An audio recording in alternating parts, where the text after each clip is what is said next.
Yes, habari zenu. Mimi niko salama, hope hata wewe uko salama kama venye mimi niko. Mimi ninajitolea kwa sababu nataka kusaidia watu, more especially the society that we are in, ili wajue mambo na wakijua mambo na wafanye kulingana na accordingly. Tutapata tuko na vizazi vizuri, tutapata hatutakuwa na mashida, hatutakuwa tukivutana hapa na pale, kwa sababu kila mtu na observe line zake. Acha nikuambie kitu moja. Mimi nilikuambia na ninashidaga hapa nikikuambia, what you give it's what you get. By the way, what you give will come back to you. Vitu zote wewe unafanya, jua ya kwamba siku moja lazima zitakurudia. Either kama ni mzuri zitakurudia, either kama ni baya zitakurudia. Hivyo. But leo wacha nikufunze kitu moja. Nikufunze watu wenye wanaogeaga mabaya. Okay. Kuna hii saburi ya watu. Yani kategori ya watu fulani. Hawa watu ni watu wenye mko marafiki sana, hata wengine ni wa familia, wanakuencourage sana, lakini the moment wanaona maisha yako inaanza kuchukua new direction, wanaanza sasa kugeuka. Hawa watu hawakuongereshi, na kama unakuongeresha wanakuongeresha in a way una sense ya kwamba mambo si mazuri. Hawa watu wanaanza kuongea kama wanakuharibia jina.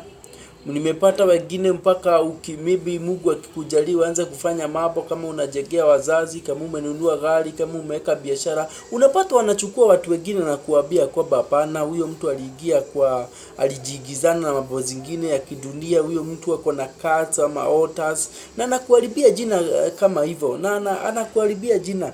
Na mkipatana anaanza kusema na ni wetu umekuja, nilikuwa nimekumiza, hata ninaona Mungu amefanya vizuri, amekubariki. Hawa watu, kuna huwa na hawa watu. Na hawa watu wanakuharibia jina, wanaanza kukupendea mambo mbaya. Na hata wakiona sasa hawezi kukushida, hawa watu ndio wanaendaga maybe kwa waganga.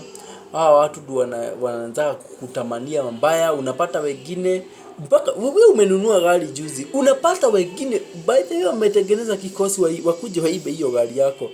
Yani roho ingine hati unashangaa ni gani? Kama umeweka biashara unasikia wamechukua, yani wanatengeneza kikosi kuje ichome biashara ama ikuibe.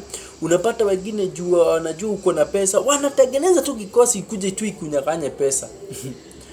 Oh my God. But wacha nikuambie, kama wewe uko hapo, na najua wengine 88% ni wenye tu wananisikiliza na wanajuaga wanakuaga hivyo.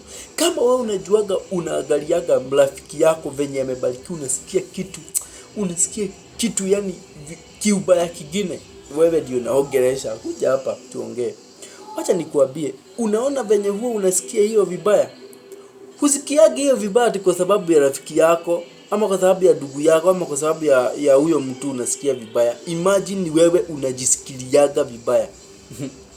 Hiyo mabaya yote unajisikiliaga, vitu zote unaogeaga, unasemaga hata hiyo gari amenunua, hata jua kutunza, itaanguka tu saa hii. Yani kinywa yako haiwezi hata bariki.